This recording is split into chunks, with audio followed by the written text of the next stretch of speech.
So guys, अपने phone के किसी भी ब्राउज़र में सर्च करें CVS स्टेटस ICM और लॉगिन पोर्टल को। तो सर्च करने के बाद आपके फ़ोन पे कुछ इस टाइप का पेज खुल कर आएगा। तो सबसे पहले लिंक को हम ओपन करेंगे। ओपन करने पे हमें जो भी आईडी पासवर्ड हमें मिला होगा हम उसको यहाँ पे डालेंगे। तो इसी के साथ हमारी जो साइट है वो खुल चुकी है। तो हम सबसे पहले अपना पेशेंट का नाम डालेंगे, उसके बाद पेशेंट की आईडी, देन उसकी हम एज डालेंगे,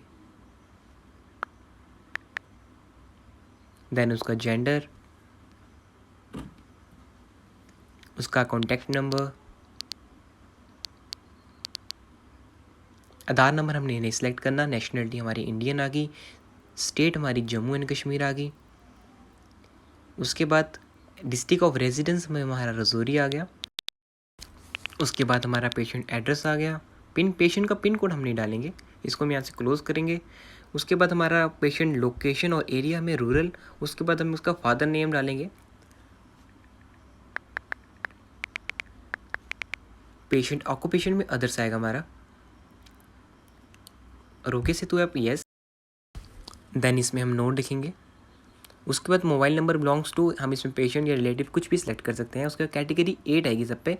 उसके बाद ये ध्यान से देखिएगा, जो भी डेट एंड टाइम हम यहाँ पे सिलेक्ट करेंगे वो हमें नीचे 2 जगह और सिलेक्ट करनी है।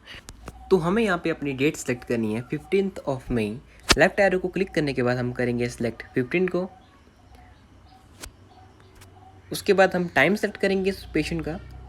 उसके बाद हम करेंगे type of sample select nasopharyngeal swab, symptomatic status asymptomatic, type of vaccine received, अगर उसको वैक्सीन लगी है तो हम यस करेंगे, अगर नहीं लगी तो हम नो करेंगे। इस केस में इसको वैक्सीन लगी थी तो हम यहाँ पे यस कर रहे हैं। अब हमें सेलेक्ट करना है उसकी डेट ऑफ वैक्सीन डोज 1 को। तो इसको जब जिस दिन इसको ये वैक्सीन डोज 1 लगी है हमें वो डेट सेलेक्ट करनी है। जैसे इस केस में इसको 13th को लगी है, हमने 13 सेलेक्ट की। उसके बाद हम फिर से वही डेट एंड टाइम सेलेक्ट करेंगे जो हमने पहले सेलेक्ट किया है, सेम वही 15th of May 10 AM। Okay, उसके बाद हम जो इसका रिजल्ट है वो लास्ट में सेलेक्ट करेंगे। अगर आपने भी करना है तो भी कर दो, हमें लास्ट में फिर से करना पड़ेगा।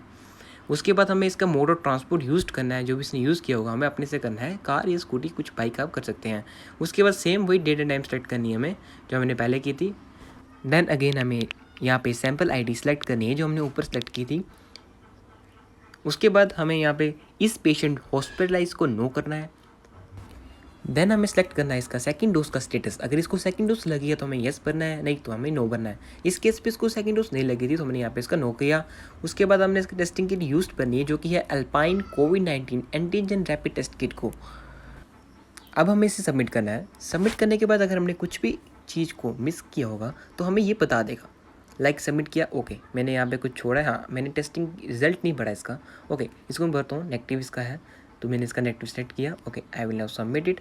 ओके, सबमिट करने के बाद मैंने कुछ और भी छोड़ा हुआ, okay, type of vaccine receipt, okay, ये हमें ये भरनी है कोविशील्ड, जो भी उसने वैक्सीन यूज़ की होगी। ओके, नाउ इसको सेलेक्ट करने के बाद हमें इसका अगेन करना है सबमिट। सो गाइस, इसी के साथ हमारा जो रिकॉर्ड है वो सक्सेसफुली सबमिटेड हो चुका है।